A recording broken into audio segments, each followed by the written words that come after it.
Christian Aid, and we're here today with the Tax Justice Bus Tour in Buxton.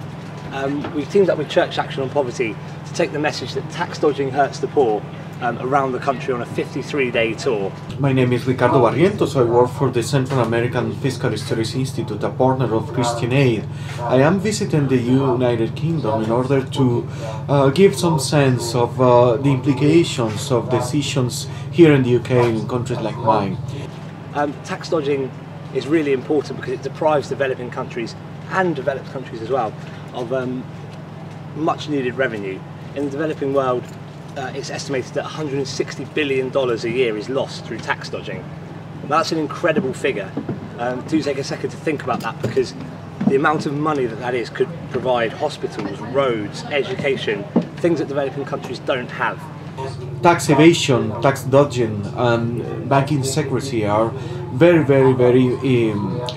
difficult debates on politicians and policymakers, but what we are trying to show and to explain and demonstrate is that, for example, banking secrecy is a problem instead that is causing poverty. Half of the children in Guatemala suffering with malnutrition because it facilitates tax evasion that reduces the tax revenues of a country like Guatemala. It's the same in the UK as well, but when we talk about developing countries, it really is a matter of life and death. Tax is about enabling a government to look after its citizens, and when it can't do that, it's the poorest and the most vulnerable citizens who suffer the most. So we're here to try and urge David Cameron to show global leadership to end tax dodging and help lift people out of poverty. Multinationals are operating in countries like Guatemala and should be complying the normal legislation that every company is paying taxes normally in a country like the United Kingdom or like in Guatemala. Fiscal privilege are not a good thing for the world.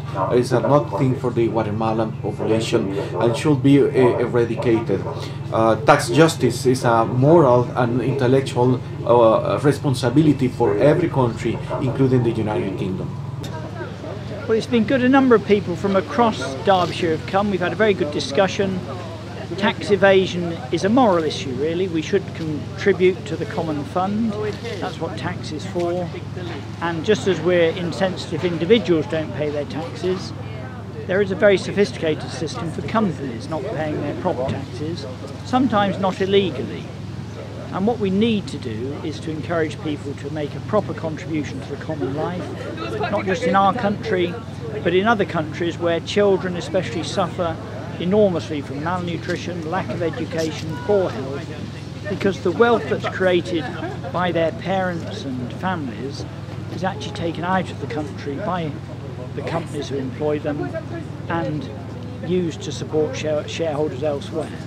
So it's very important internationally and in our own nation that we're responsible about contributing to the common fund through the proper payment of taxes, and this campaign is asking people to support that, to send a card to the Prime Minister reminding him of that, and it'll only work if we have an international agreement between companies and between governments so that there can be transparency and accountability about the life that we should live together and support together through a common fund from taxation.